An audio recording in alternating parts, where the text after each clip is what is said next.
ഇച്ചൂസിന് അംഗൻവാടിയിൽ ഇന്ന് പ്രവേശനോത്സവമായിരുന്നു. അപ്പോൾ ടീച്ചർ വിളിച്ചിട്ട് പറഞ്ഞ് ഇച്ചൂസിനെ കൊണ്ടുവരണേന്ന്. ഇച്ചൂസിന് LKGയിൽ അഡ്മിഷൻ എടുത്തിട്ടുണ്ടായിരുന്നു. ഇച്ചൂസിന് 5-ാം തീയതിയാണ് കേട്ടോ സ്കൂൾ തുറക്കുന്നത്.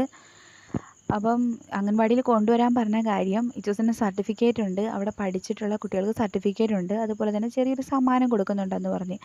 ഞാൻ ഇച്ചൂസ് അംഗൻവാടിയിൽ എത്തിയപ്പോൾ തന്നെ പേരൻസ് എല്ലാം വന്നിട്ടുണ്ടായിരുന്നു, പുതിയ കുട്ടികളും വന്നിട്ടുണ്ടായിരുന്നു, പഴയ കുട്ടികളും വന്നിട്ടുണ്ടായിരുന്നു. അങ്ങനെ ഞങ്ങൾ കുറച്ച് നേരം വെയിറ്റ് ചെയ്തിരുന്നപ്പോൾ തന്നെ പഞ്ചായത്ത് മെമ്പർ വന്നിട്ടുണ്ടായിരുന്നു കേട്ടോ.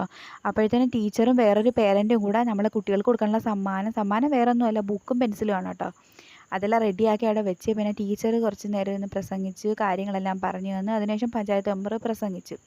അങ്ങനെ കുട്ടികളെല്ലാം പരിചയപ്പെട്ട് പിന്നെ വേറൊരു ടീച്ചർ ഉണ്ടായിരുന്നു കേട്ടോ. ആ ടീച്ചർ നമുക്ക് കാര്യങ്ങളെല്ലാം പറഞ്ഞ് മനസ്സിലാക്കി തന്നു. കുഞ്ഞുങ്ങൾ പുതിയ സ്കൂളിലേക്ക് പോകുമല്ലേ, അപ്പോൾ കുറച്ച് കാര്യങ്ങളൊക്കെ പറഞ്ഞു തന്നു. പിന്നെ നമ്മളെ കുഞ്ഞുങ്ങൾക്ക് എല്ലാവർക്കും ബുക്കും പെൻസിലൊക്കെ കൊടുത്തു കേട്ടോ. അപ്പം ഇച്ചൂസിനും കിട്ടിയിട്ടുണ്ടായിരുന്നു.